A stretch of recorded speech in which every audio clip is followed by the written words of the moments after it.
Evening all. Okay, so I thought we could have a look this week at the Alekhine versus Max Euwe World Championship match of 1935. So this is actually part of the Evolution of Style series, which I have a great interest in on my YouTube channel. So we'll have a look at some of the decisive games which I haven't checked out yet on the channel. So here is the second game, which Max Euwe was playing white against Alexander Alekhine. So let's have a look at it. D4 from Max, and Alexander Alekhine plays Knight F6. So this is 1935 World Championship match, game 2. The first game is on the YouTube channel as part of the Evolution of Style series. Okay, C4, and we see G6 from Alexander Alekhine, and after Knight C3 we see actually the Grunfeld defense being used. So hypermodern opening system, the Grunfeld.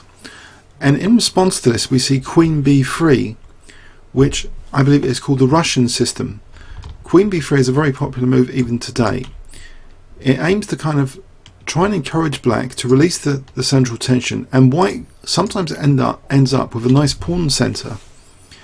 The downside is the queen is losing tempo and can be kicked around for quite some considerable time sometimes. Let's see what happened. Black took on C4 and started to kick the queen. So bishop E6. Okay.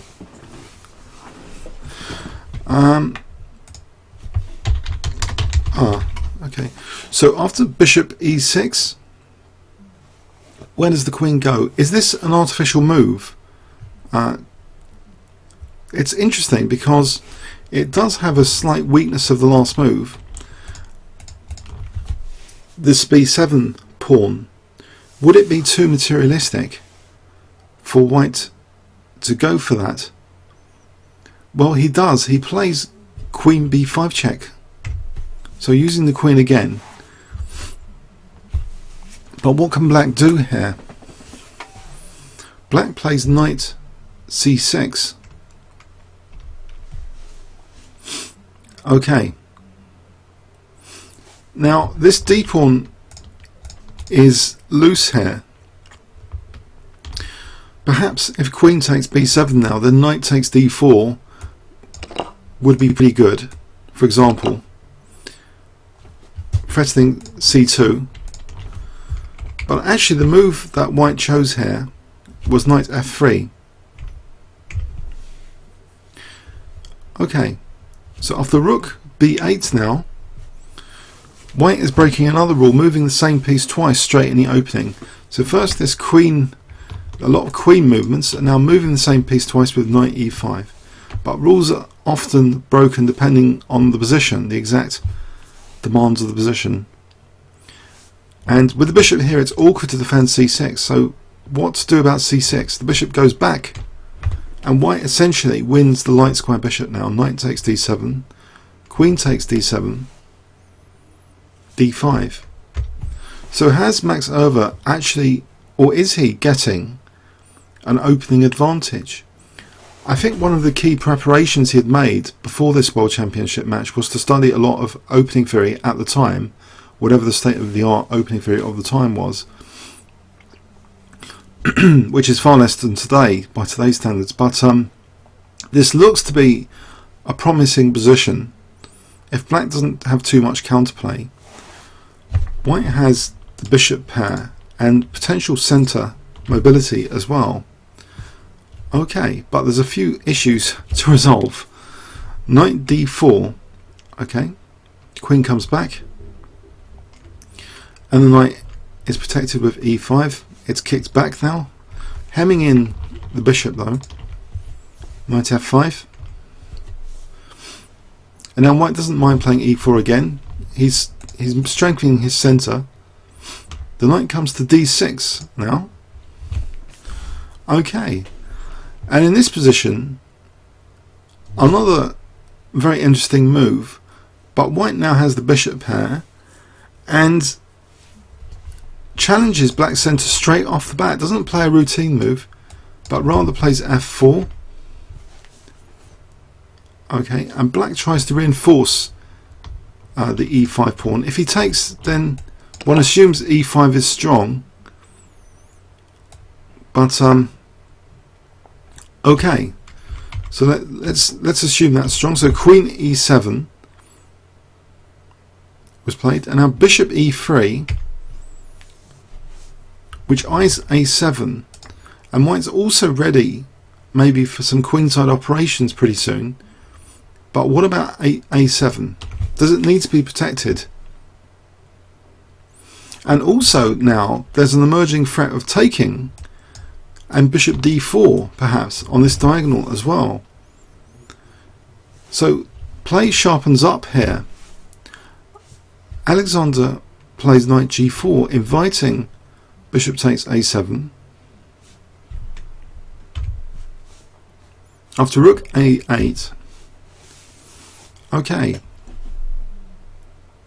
Is it necessary in this position for the bishop to retreat? Well, there's a couple, maybe at least a couple of retreat squares you might consider. Bishop c5, bishop g1. But okay.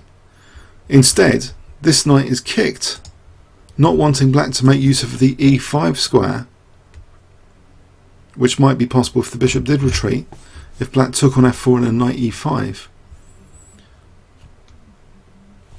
Let's just quickly show that, try and show that. If, say, bishop, well, where can the bishop go though?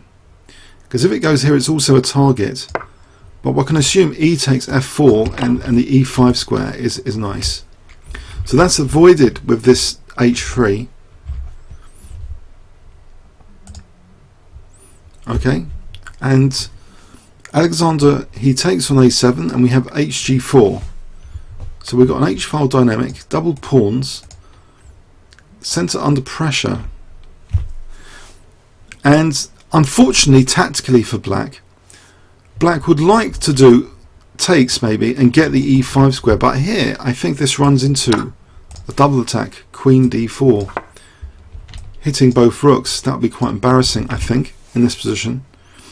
So that's why I think the more undesirable move has to be played of bishop g7. Now queen e3 attacking that rook. The rook moves, and now closing up black's use of the e5 square with f5, trying to hem in this bishop. And it looks as though black's counterplay in this game is going to be quite limited after this. If this bishop is stuck behind its own pawn.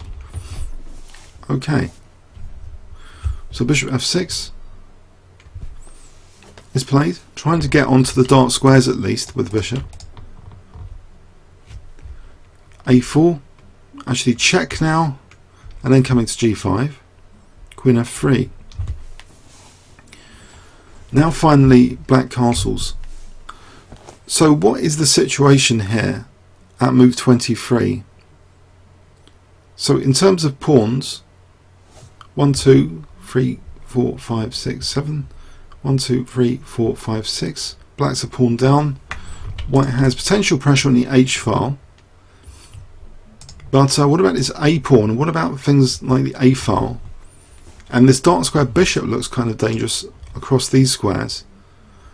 Well, first of all, b4 kicks the rook from a5.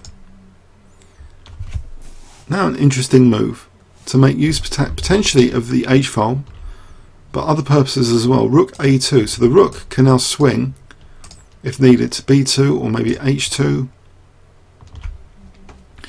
Knight e8 attacks b4, and for the moment the rook is content to protect the b4 pawn. Knight f6, and we see bishop e2 finally, as though white is interested potentially in castling. c6, White takes on c6. After takes, now finally castles.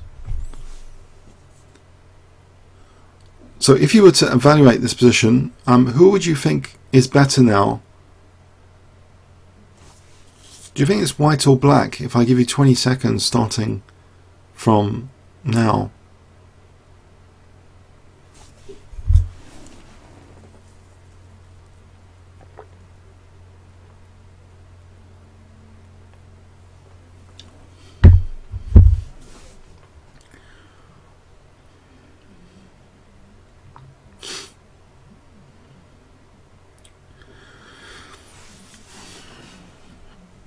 Okay, on the stream, probably white from triple pawns. Black looks pretty cramped. White is the nice H file. White, black looks solid from Kingscrushers. Anyone on Play Chess? You want to venture an opinion about this? White from Pat's MC. Okay. So has Max Euwe, well, in this game, seemed to have achieved his goal, at least trying to get an advantage from the openings. Okay. Rook ad8, and see how the game continues. Now King g2 implies the rook can be used now quite quickly on the h file. Rook d4.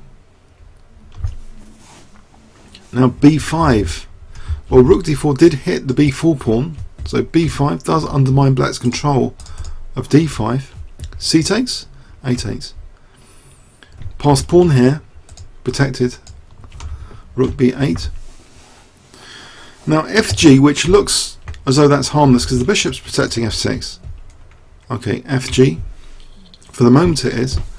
But this diagonal has been a little bit compromised with that fg. b6. Queen b7. Now a really, really strange move which you might not consider. I'm not sure any of you, if you're on Play Chess, can you hide your notation tab please and go to the openings book? Can you guess what white played in this position? Which actually confused me about the game, and I was wondering about actually showing the game on my channel after this, because I started to wonder about Max Euwe in general. His moves in this game were slightly, I thought, on the weird side, but all sort of logically justified. But this next one I thought was quite odd. So if I give you 20 seconds here, can you guess what white plays in this position?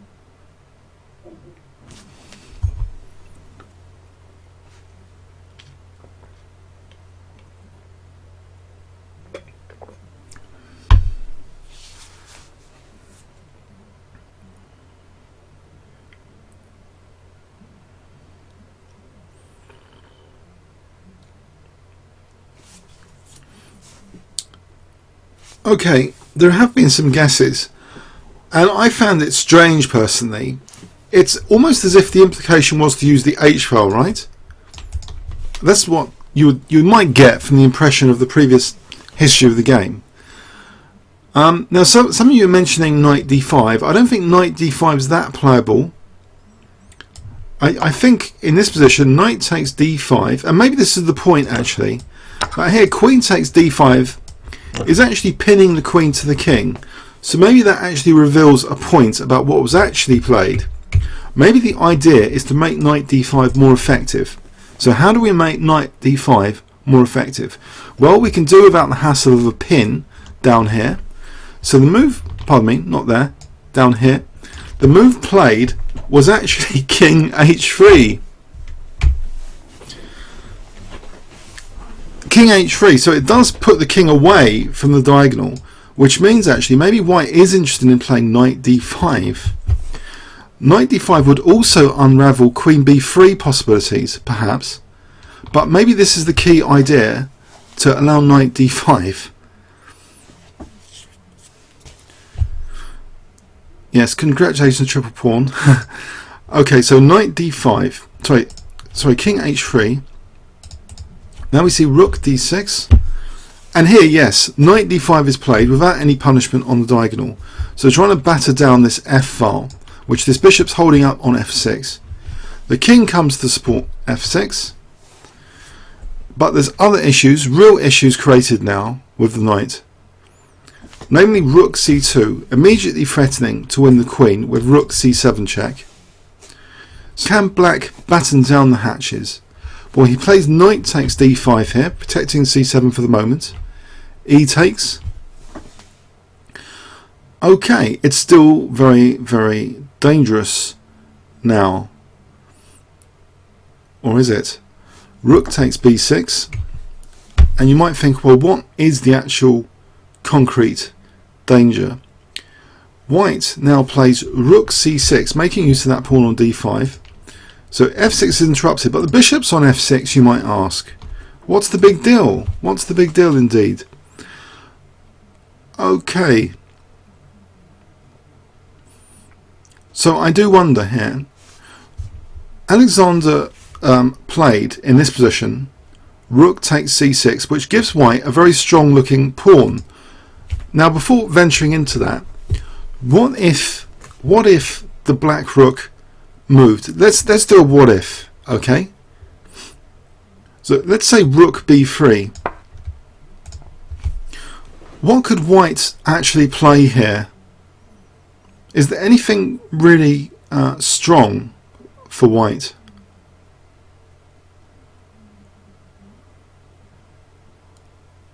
If I give everyone 20 seconds, I'm having a look as well. I'm not entirely sure. Maybe it was a time trouble blunder, because we're approaching move 40. It was strange, it seemed to me, to give white this dangerous pawn on c6.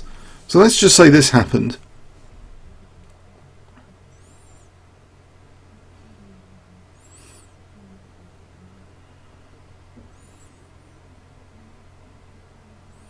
Rook takes g6. I'm not sure rook g6 does anything.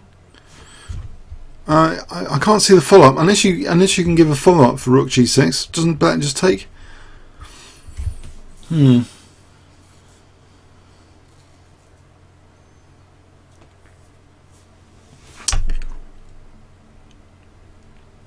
Possibly in this position, queen e4.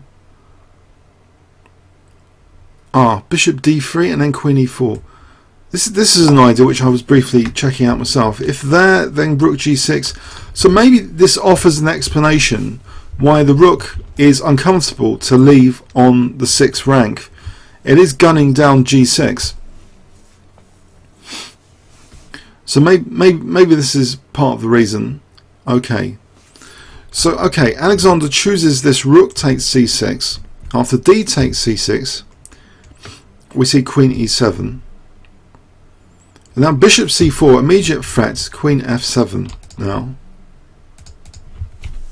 And now Alexander Alekhine returns the compliment of king h3 with king h6. So both sides have these very strange looking king locations, which I don't think I've seen in any other game. There's a king on h3 and h6 here. But black has good dart square control, so putting the king on a dart square is more justified. How can white get onto the dart squares to exploit the king there? Well, actually, white can exploit the king with this next move, this queen retreat to h1. So he's threatening a discovered check. And then if the king moves, then rook f7. And thankfully, well, this pawn is guarding against any third rank.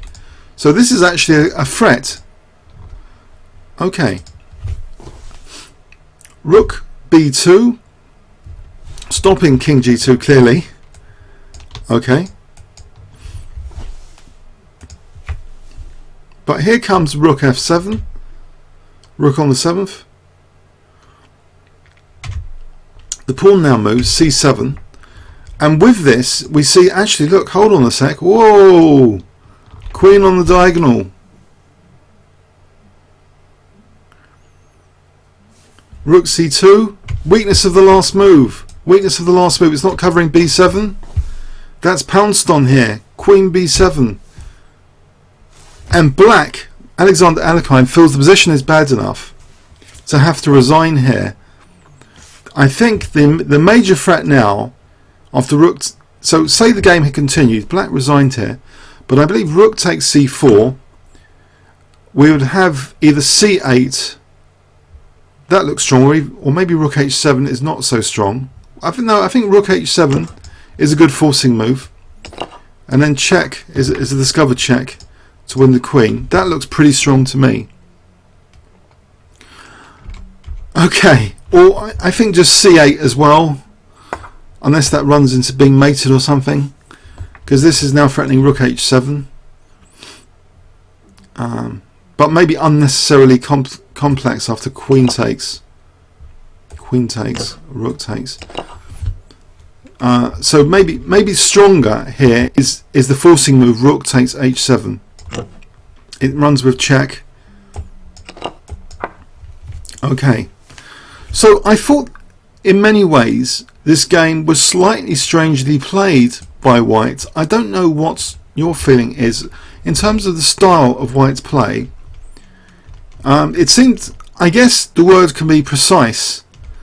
The precise looking moves from Max Euwe.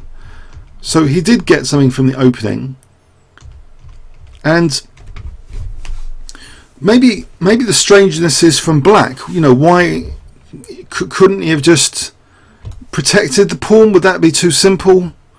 Or is he running into huge difficulties like as mentioned? Is he running into these sort of difficulties? Possibly, yes, because this centre looks very dangerous. This looks like a dangerous idea. So he was on the back foot here then. If the rook was actually misplaced, then Black's on the back foot. And White seemingly, okay, playing crisp, sharp moves all the time in this game. So Queen E3 hitting the rook.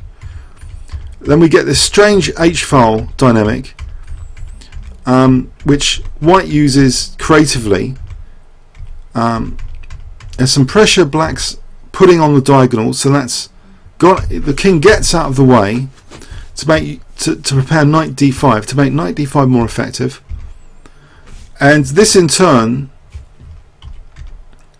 has the effect now of allowing Rook C6 an installation on the 6th rank, and this in turn creates other dangers now.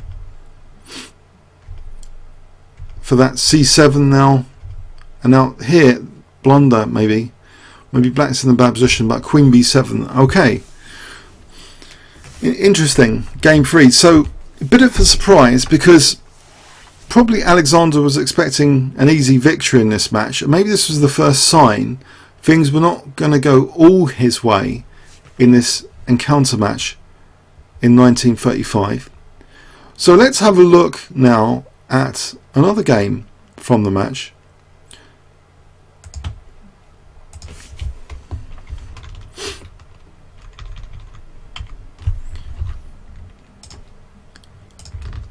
Okay, so in game 3, Alexander playing White plays E4, and we see a French defense from Max Euwe. French defense. After E6, D4, D5, Knight C3. Is it going to be a standard winnower variation with E5 here? No. Alexander plays this kind of interesting variation, and I say interesting because you wouldn't expect in World Championship matches to see many gambits being played. But this was 1935, things were less theoretical at that time, but White plays this kind of gambit. He plays A3, which, okay, looks quite surprising. Okay, Black takes and then wins that pawn on E4. Okay, it's running into Queen G4 though, which does double attack, potentially regain the pawn. Knight F6, but isn't Black getting a lot of play here? Is this really looking great for White to do this? Queen takes G7, Rook G8, Queen H6. So okay, White's got the bishop pair, the structural damage, and this queen which has damaged the few squares around Black's position. Black can't castle kingside. It seems a complicated start position. And black strikes at the centre, tries to rack white's centre. White reinforces with knight e2, for the moment hemming in the bishop, which is protecting g2 anyway. Knight bd7, and now the knight, for the moment the queen's not coming down on d4, so knight g3, bit of a breather. Play knight g3 blocking the rook. Rook g6, queen comes back. And it looks as though white might be interested in knight e4 here. Okay, but black gets a pawn for that. He plays knight d5, double attacking e3 and c3. So it's a bit of a chaotic opening, this. Queen takes e4, knight takes c3, the queen comes back. And I guess it's too risky for black to play cd. He doesn't want maybe queen d4. This is probably too risky.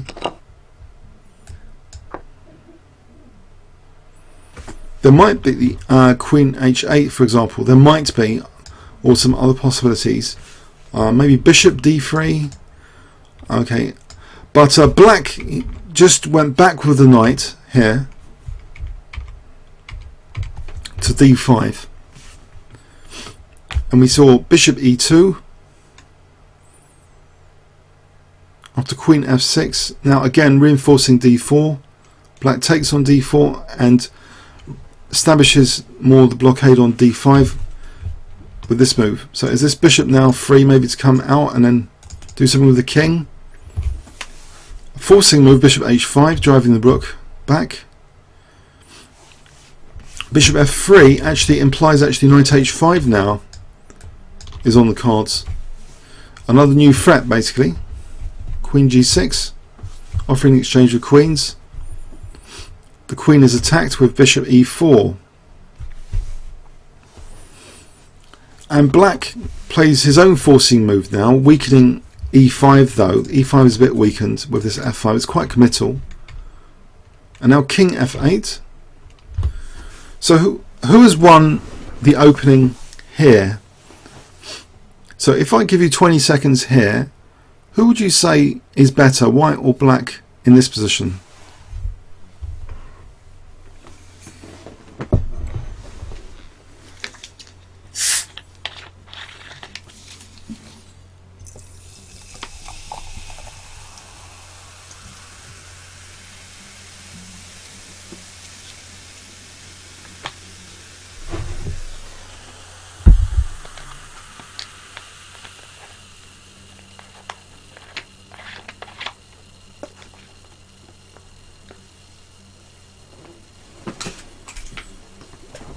Okay, somebody's saying white on stream. Black has a better structure in a d5 blockade though. Let's mention my triple pawns. d5 blockade.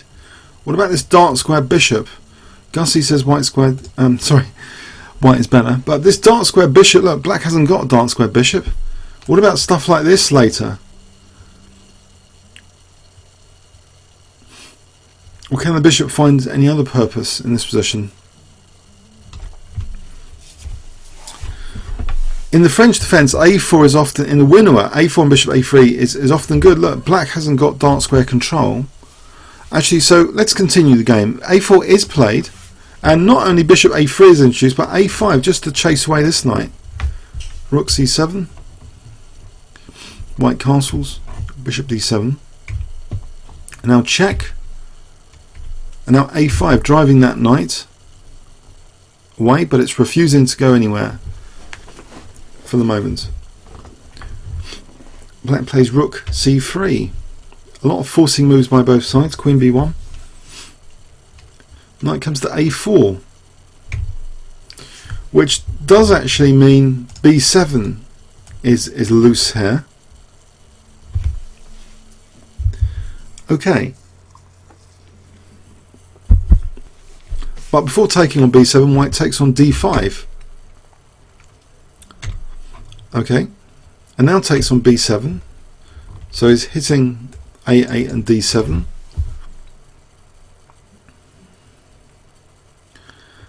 Queen C6 is played, and the queen is protected with A6 in this position. We see knight B6, and now bishop C5 interrupting communications, and B6 maybe is under fire now. So the position's quite transformed already. Black are pawn down, faced with a lot of pressure here, and it's difficult to do something here, because if it takes, we just lose A7, wouldn't we? We just drop A7, that's horrible. B6 loose. So, or even worse, maybe bishop takes B6, and rook A8 might be embarrassing.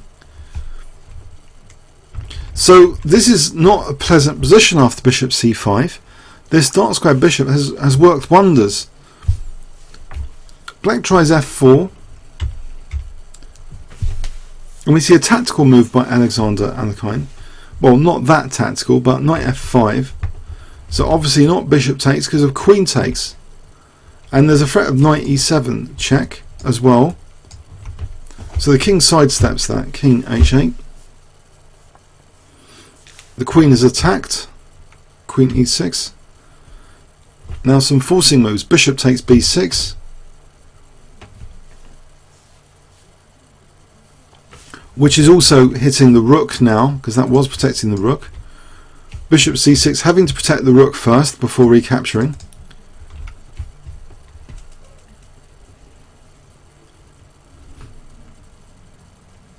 But white is winning material with knight takes C6.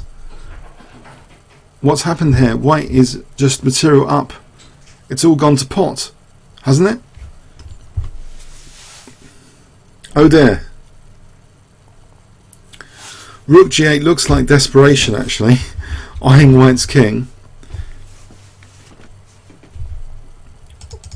What's gone wrong here? White's a knight up. 2 pieces up for the moment. Knight E5.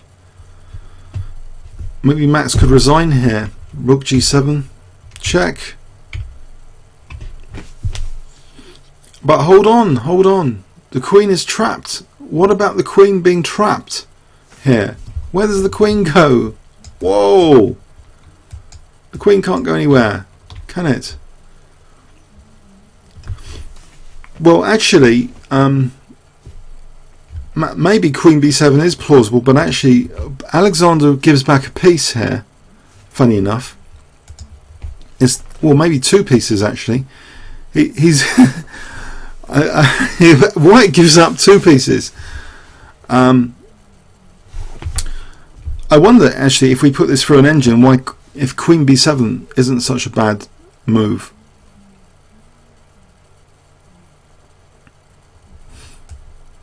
This wasn't played, but let's imagine queen b7.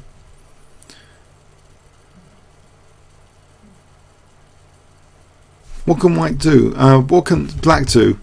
If queen h3, I think we can just take on g7. Take here. Forget queen h3. What does black do here? So if he takes,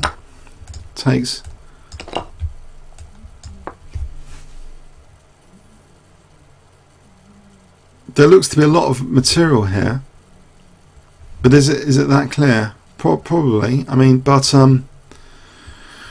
okay, it's in the game queen b7 wasn't played. Okay, instead Alexander plays knight g6, giving back 1 piece. That's taken. Then he plays queen takes f4, giving back the other, which is taken. So he's given back 2 pieces there. So it's probably worth investigating other possibilities. The question is this still advantageous for white? Check.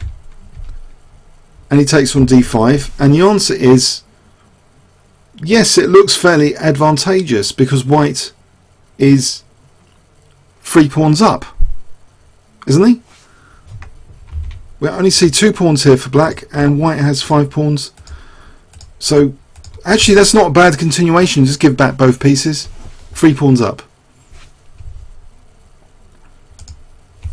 Rook d8. Okay, 2 pawns up, but that's enough. After queen takes, rook takes. No, pardon me.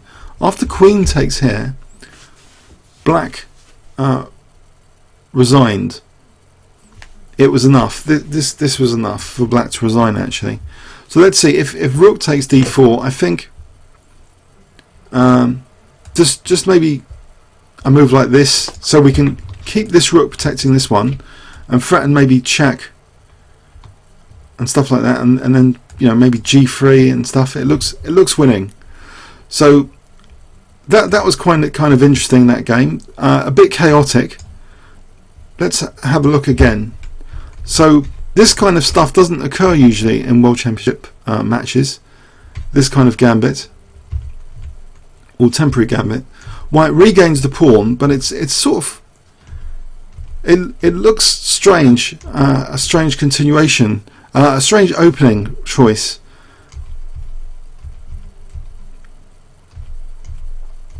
But okay, it looks as though, yeah, a lot of forcing moves. So knight h5 was threatened here. The queen hasn't got that many squares in this position. If it did move, well, where does it move to? It looks difficult. So f5. Okay, bishop goes back.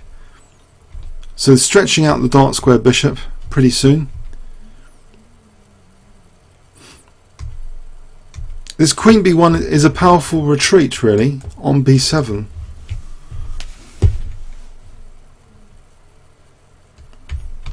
And this situation just looks as though white's really getting the better of it, especially after bishop c5. So he really got the better out of it. He won a couple of pieces and then returned 2 pieces pretty shortly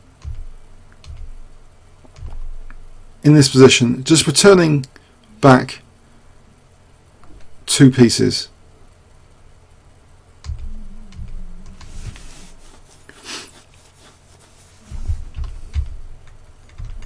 For this check, and then he's lots of pawns up, 2 pawns up anyway. So another interesting game, quite complicated. Let's have a look at another game.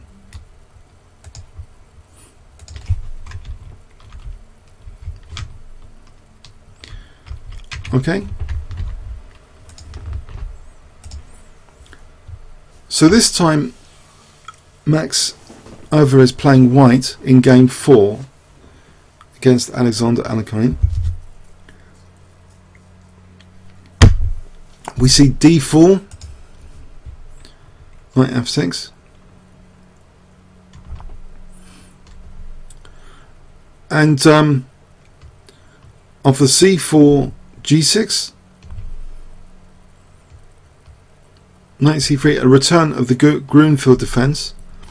So this Russian system is tested again. Queen b3. Will Alexander fare better in this game? He takes on c4 and plays bishop g7.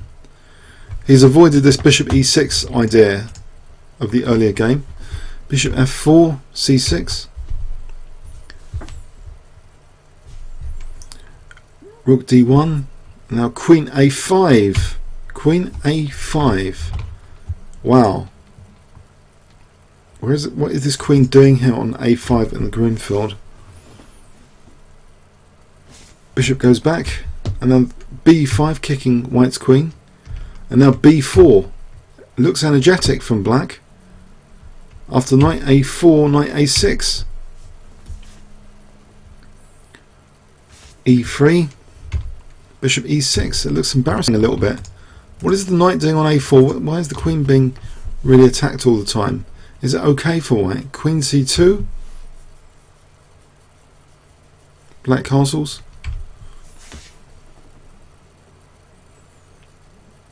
Now b3.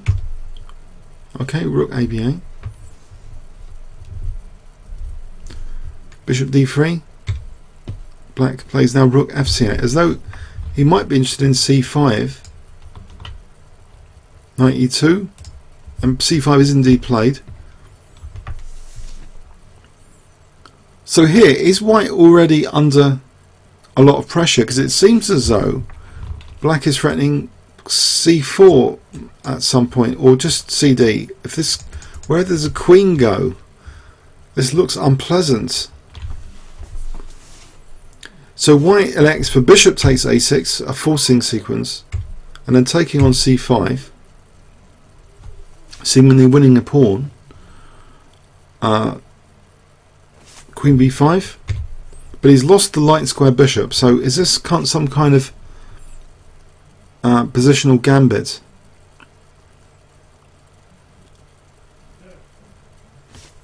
Knight f4. So black is a pawn down, but with a lot of pressure here. Bishop g4, f3, and black strikes in the centre with e5 now. Wow. So the knights try and support each other. Knight fd3.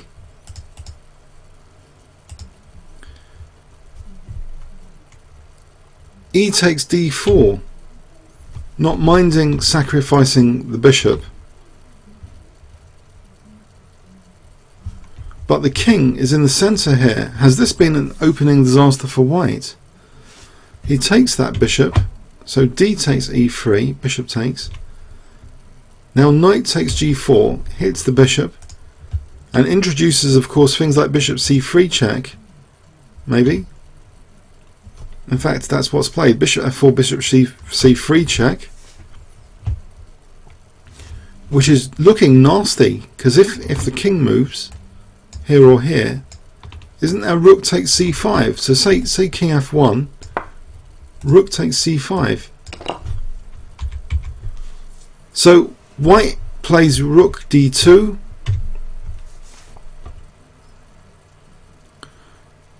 but rook takes c5 anyway, getting some material back, with the king unable to castle now. But you might think, hold on, there's a rook here on pre. What's going on here? That's taken.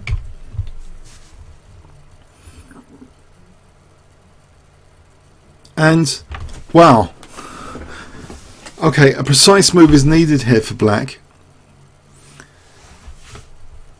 If I give you 20 seconds, can you see what is played? So black to play. What does black play in this position? 20 seconds starting from now.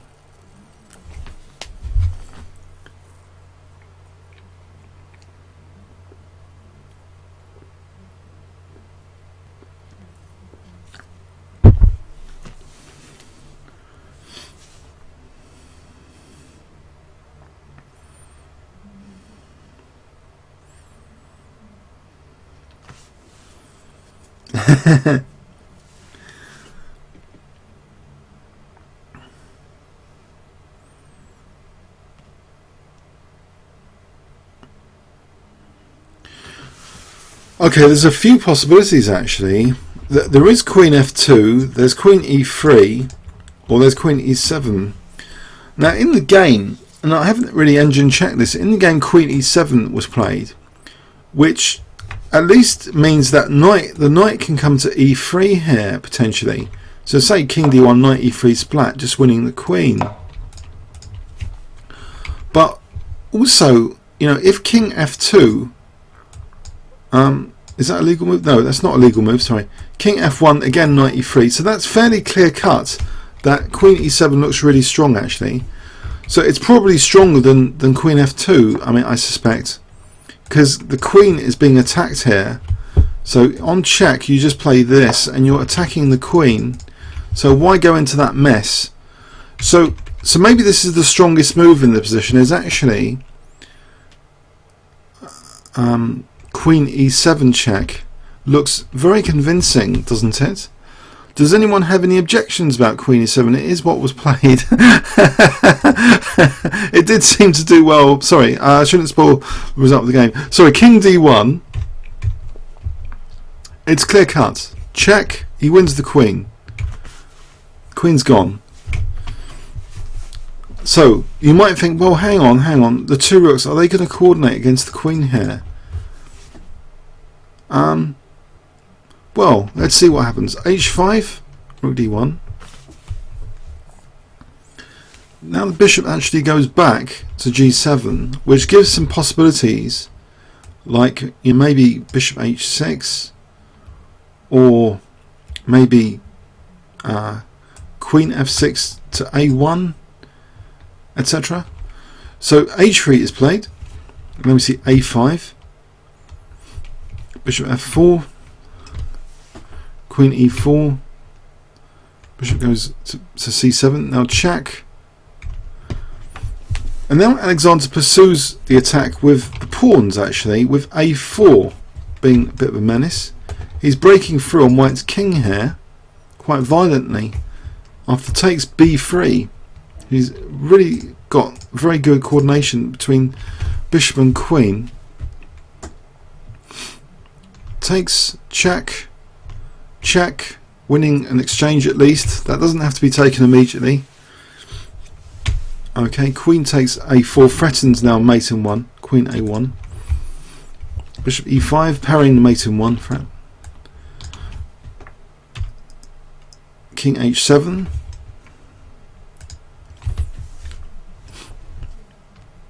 Bishop c3. I think white's had it really. He's a pawn down and he's going to lose the exchange. It's going to be queen versus rook and bishop very shortly, once this exchange is taken at leisure. g4 check. Now he wins the whole rook, in fact. So it's not good.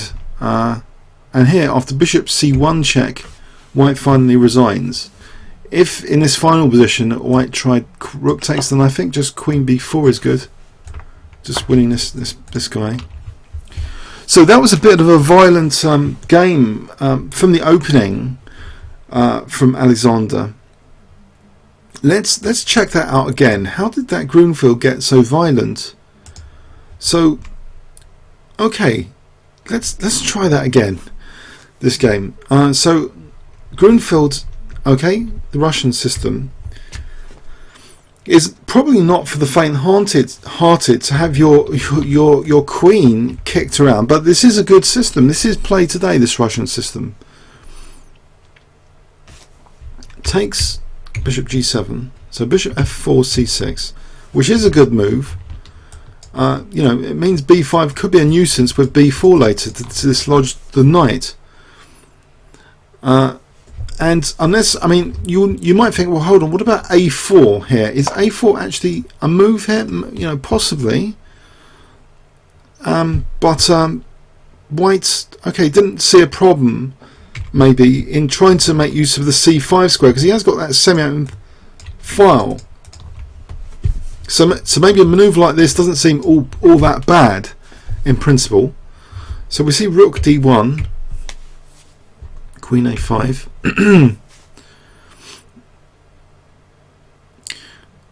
and the bishop just went back here. If we saw an orderly development move like, well, if e4 we just take the pawn.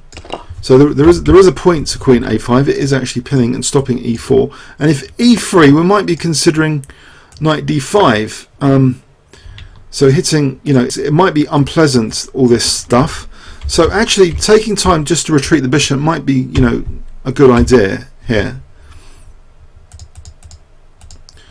But then we get, you know, this forcing sequence, b5, then b4. Okay, but the c5 square is the raging battle about c5. Is white right to do this? And he's also, of course, attacking b4 here. Dual purpose move, you know, protecting and also eyeing c5, this knight. So we saw e3, bishop e6, after queen c2, black castling. But look at this lagging development. These pieces lagging. And you know, this potential here for black. Did any of you prefer white in this position? Would you have liked to have the white pieces here? Any of you? If I give you 10 seconds or 15 to think about this, you wouldn't really want white, would you, here in this position?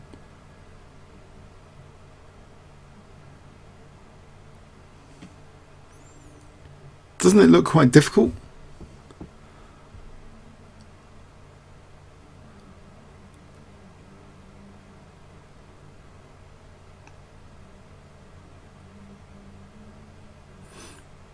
Well, I think you know, it's okay. In the game, it looked as though black was able to play dynamically anyway. So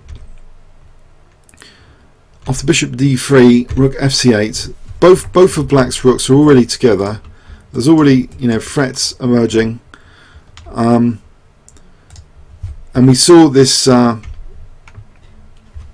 c5. It looks unpleasant. So white, although white's winning a pawn, he's gone into a difficult position here with this pin, and he can't actually castle without losing the knight. Actually, it's a small technical point. So he had to do something about the knight. So he moved it here, and then this actually attacked the rook. Okay, so that's why f3 would seem to be a good idea. But then e5, and it's all coming down quite quickly. This loose knight, this center, this king in the center. So very energetic play, wouldn't you say, from Alexander? From the initial pawn sacrifice, black's play looks actually remarkably energetic. So offering a full piece sacrifice here after e takes d4, offering the bishop up. Now if white tried to refuse the bishop, I mean, he's probably going to get slaughtered, isn't he? On the file here, maybe just check. It just looks really unpleasant. This position, and then later, you know, maybe even bishop f5, and unlast the pin. So full piece sacrifice, and it looks dangerous now. Check. And black put on a rook sacrifice now. This rook sacrifice basically. But he's winning the queen by force with check. So he wins the queen and black's better again. So actually that was a really powerful, it looks like a very, very powerful demonstration by Alexander Alekhine, this game, of how to play the Grunfeld very, very aggressively.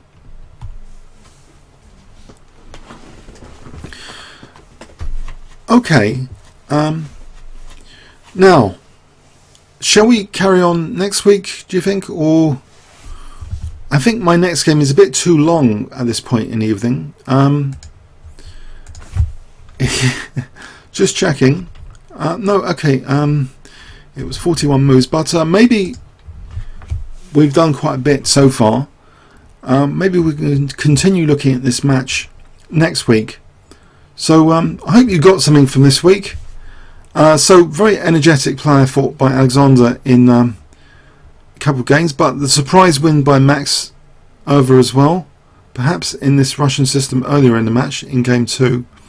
So okay, thanks very much. So have a good week. See you all next week. Comments or questions on YouTube, remember you can always comment there as well about these 3 games that we saw this week.